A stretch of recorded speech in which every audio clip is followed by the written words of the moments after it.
Alright, so as you can see, I've got the bottom off of this. I'm just putting the bottom back on. I've cleaned the controls on this. I didn't record it because I just came into the garage and did it, and you know, whatever. But the nice thing about this, and what I appreciate on this Sony, is how easy it is to get to these controls. I mean, just right underneath, you know, pop the bottom off, they're right there. Super easy to get to.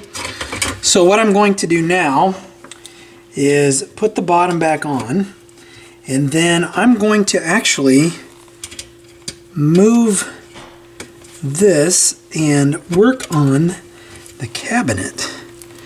And as you can recall, the cabinet is in pretty rough shape. Now I'm filming this several days after I did the first little segment on this where I tested it. I still have not cleaned the knobs, so I will be doing that shortly. I will probably, well, I'll do the cabinet first, and then I'll do the cosmetic cleanup.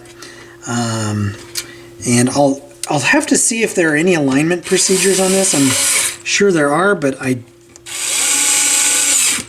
although I've serviced and I you know, creatively defining service on the 6036s, basically every one that I've come across has been working fine. I've done just a basic control cleaning. In fact, I don't even remember ever replacing lamps on these. And that's just you know, I'm a Sony fan, so I'm biased, but I've only come across a couple of problem Sony pieces, some of which you'll see on this channel. So what I'm going to do now is get this out of the way, and then I'll bring the cabinet back and we'll work on that. We're going to give this the restore a finish and wax and feed treatment. As you can see, this is super dry. It's not in horrible shape, but it's pretty dry.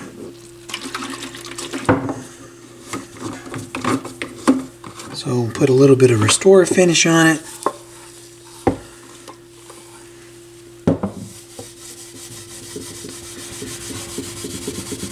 See what that does. And what I like to do is let this sit overnight. And then I hit it with some feed and wax.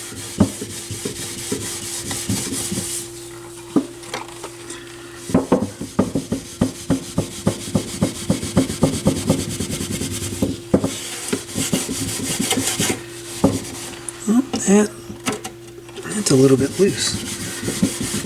If you can see that, but that's, I'm gonna have to glue that down.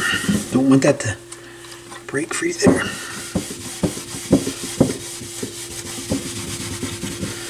Yeah, I think this will clean up all right. Not gonna be perfect, but better than it was.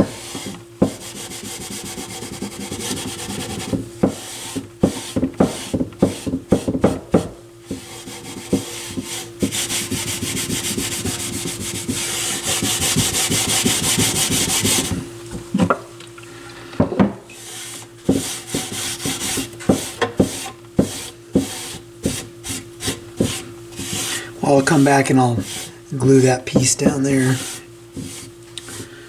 once this has had some time to do its thing. A little bit better. You can see a little bit of fading, right? Looks like maybe something sat on top of this for a long time. Got some UV fading going on. All right, well, I'm going to do the sides now, and then what I will do is this will sit overnight because I've got a jet here in a few minutes. This will sit overnight, and then I will come back and we'll get it some feed and wax, and then we'll go on to any adjustments if I could find them, any alignment procedures, and do the cosmetic cleanup. I do have to glue that. Hopefully I don't forget. So anyway, I'll come back, do the wax and feed, and wrap up whatever there is to wrap up on this. Okay, so the controls have been cleaned. Just to kind of recap where we're at, it's been a couple of days, so I'm trying to remember what I was doing on this. I dusted out the inside of the Sony.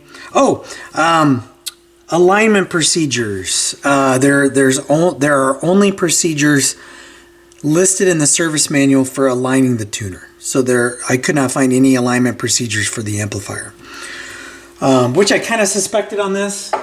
And I think since I've worked on these before, I think I found that in the past. But again, they all kind of blend. Just to give you an idea of the amount of stuff that I work on.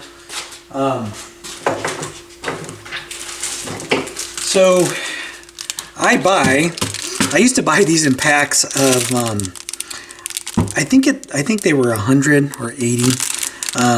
But everything that I work on, I put a little Velcro strap right on the power cord, and then I put a sticker on it somewhere. So I typically would go through, I would buy an 80 pack of these or a 100 pack of these every quarter. So, and I've been doing that for, I don't know how many, I mean, it's been like 3 years now, something like that, two to 3 years. And then I was, doing it as a hobby before that. Well, I'm doing it as a hobby now, but I was just doing it, me kind of going through stuff, and I would maybe one of these a year, and I would sell stuff on eBay.